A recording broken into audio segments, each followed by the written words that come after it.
So how to heal this? मुझे तो ऐसे ही लग रहा है कि यस डेफिनेटली, मैं अगर अपनी बात करूं कि my father had, because he's the male in the family, तो he had 3 younger sisters, तो वो responsibility था, तो जो वो Correct. करना चाहते थे हमेशा उनको मिलता था, क्योंकि वो लड़के हैं. हाँ, लड़के को सारा फ्रीडम है, लेकिन वो रिस्पॉन्सिबिलिटी है कि अगर पैसा कमाया है तो तीनों में बंटना चाहिए, राइट? सो और ऑल्सो जो करना चाहते हो कभी कर नहीं पाए क्योंकि वो बंधन था.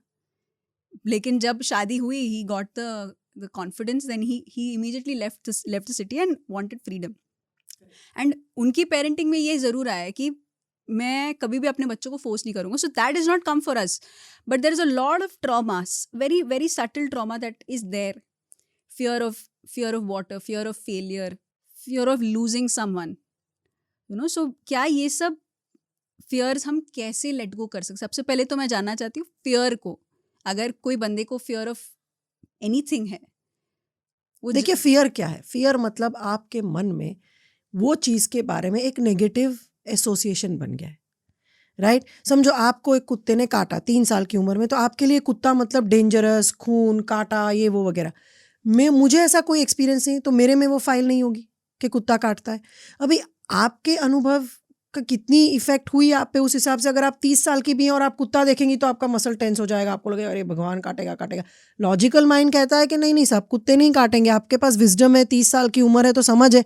फिर भी बॉडी ये नहीं समझता कि बॉडी में वो कुत्ते की फाइल है, इम्प्लिसिट मेमोरी, वो बॉडी मेमोरी बन जाती है. जितनी बार कुत्ता देखोगे हार्ट बीट बढ़ जाएगा, मसल टेंस हो जाएगा. तो फियर ये है. फियर इसीलिए सबके फियर सेम नहीं होते और सबको उसी चीज़ की फियर नहीं होती है, क्योंकि हर एक के अनुभव के हिसाब से उसके माइंड में क्या एसोसिएशन किसके साथ फियर का बन गया है. वो पानी का फियर भी यही है कि 100% आपको शायद याद ना हो, पर आपके लाइफ टाइम में कहीं ना कहीं पानी के साथ कुछ नेगेटिविटी जुड़ी होंगी जो आपको कॉन्शियसली याद नहीं है, बट वो इम्प्लिसिट मेमोरी बॉडी में है, तो इसलिए उसका फियर होता है, राइट? माँ बाप का भी फियर क्यों होता है? क्योंकि कहीं उन्होंने डराया है, धमकाया है, इमोशनल ब्लैकमेल किया है, मैं भाग जाऊंगी, मैं ये कर दूंगी. तो हर चीज़ का फियर मतलब क्या कि एक नेगेटिव एसोसिएशन विद समथिंग.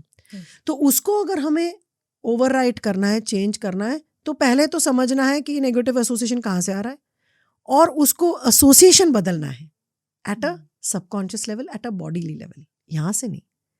यहाँ से तो सब समझते हैं. जिसको फ्लाइट का फियर है, टर्ब्यूलेंस का फियर है, अंधेरे का, उसको पता है कि अंधेरे से डरना नहीं है, पर फिर भी वो बॉडी से फियर आ रहा है, क्योंकि वो फियर जिसको हम बोलते हैं इम्प्लिसिट मेमोरी, बॉडी मेमोरी हो जाती है वो. तो इंटेलेक्ट का इसमें कोई पावर ही नहीं है, फिर वो बॉडी अपने आप ही रिस्पॉन्ड करता है. तो वो बॉडी लेवल पे चेंज लाना है, और वो हम सेल्फ रेगुलेशन टेक्निक्स करके ला सकते हैं, जैसे मेडिटेशन है, हमिंग है, चैंटिंग है. पर अगर बहुत सीवियर ट्रॉमा रिलेटेड है, जैसे खून खराबा देखा है, बहुत डेंजरस फाइल है, बहुत बड़ी फाइल है, तो उसके लिए ज़रूर थेरेपी की ज़रूरत पड़ती है, जो हम वो मेमोरी को लाते हैं सरफेस पे और उसको रिकंसोलिडेट कर देते हैं, जिसको हम RTM कहते हैं, रिकंसोलिडेशन ऑफ ट्रॉमा मेमोरीज. तो मतलब अभी कुत्ते को देख के आपके अगर माइंड में प्रोग्राम हो गया कि कुत्ता मतलब एक सॉफ्ट लोटस और पीसफुल फीलिंग, अगर ये मैं प्रोग्राम डाल दूं तो अभी आप कुत्ते को देखोगे तो डर नहीं होगा, आपको कुछ नहीं होगा, आपको वो लोटस याद आएगा और आपको सॉफ्ट एक फीलिंग आ जाएगा बस. तो जब जब वो फियर आता है तब तब रिप्लेस करना एक पॉजिटिव, एक हम थेरेपी में तो एक ही बार करते हैं, एक ही बार वो मेमोरी लाते हैं और उसको रिकंसोलिडेट कर देते हैं और माइंड में 1-2 बार प्रैक्टिस करवा लेते हैं and then it just works.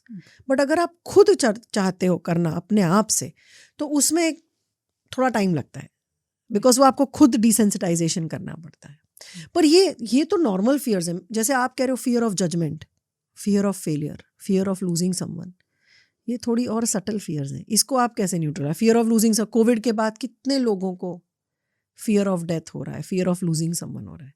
तो ये तो माइंडफुलनेस से खुद के अंदर की जो कहानियां चल रही है, वॉइस चल रहा है, उसको शांत करने से ही होता है, जो थेरेपी नहीं ले सकते, वरना फिर थेरेपी से होगा.